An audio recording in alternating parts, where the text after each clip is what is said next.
Shalom CBS, thanks for joining me for another edition of Beyond the Bima here with Matt. The questions I have today are a little bit more around what I call travel and leisure. Kind of getting a perspective on what makes you tick when you're not in the sanctuary, when you're a little bit further away from the Bima. Yeah, we're just beyond here. We're just beyond. So let's get going. What's the one thing that makes your day instantly better? Ice cream, coffee, and cat cuddles.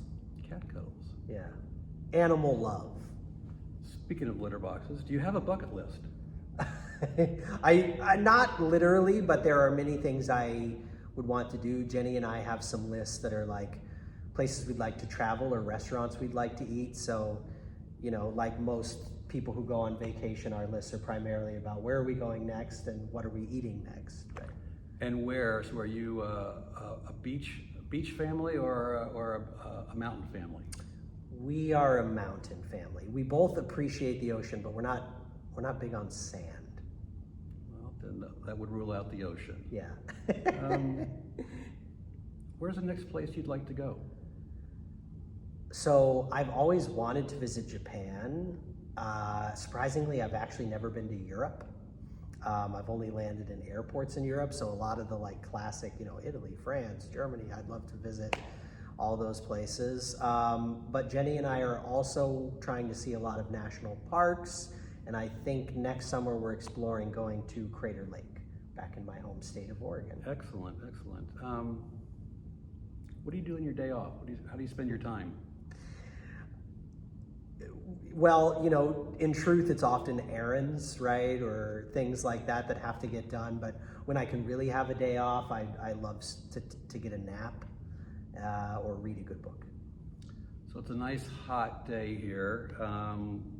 If you weren't inside with me, what would you be doing outside in the summer?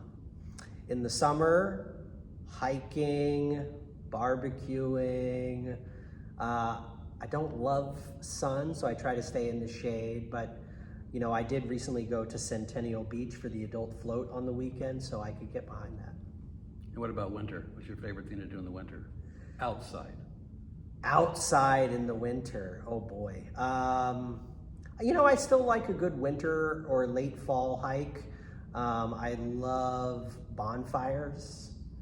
But that feeling of winter, I forget, is it a Danish word, but hygge? Right. You know, that feeling of being cozy and comfy with family, like I do like winter and fall. What's your favorite holiday? Jewish holiday or otherwise? My favorite Jewish holiday for sure is Sukkot. I just love the fact that I get to build something outside. It's in the fall, which is a season that I love, and that I'm commanded to have guests over. So I'm basically having a party in my backyard for a week, which is pretty awesome. Well, you probably don't know this, but we'll need you this year because each year Bernie sends out an email saying we need people to set up the sukkah. Yes. And more importantly, we need people to bring it down. So we'll look for you. Good, yeah. Favorite family tradition?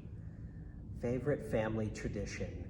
You know, the World Cup, the Women's World Cup, which is actually happening right now, feels like a family tradition to me. We're a big soccer family. My dad coached women's college soccer at Willamette University for about 10 years, and I played, and I went to the Men's World Cup in 1994 in the United States. Not the final, but some games. And then post-college, some friends and I went in 2010 to South Africa. So I'm a soccer guy, and that feels like a tradition that's important in our family. Sounds like we'll be looking forward to a CBS soccer team in the very near future. Let's do it. All right. Last thing for this episode, what's the emoji that you use the most? Laugh, cry. Laugh, cry.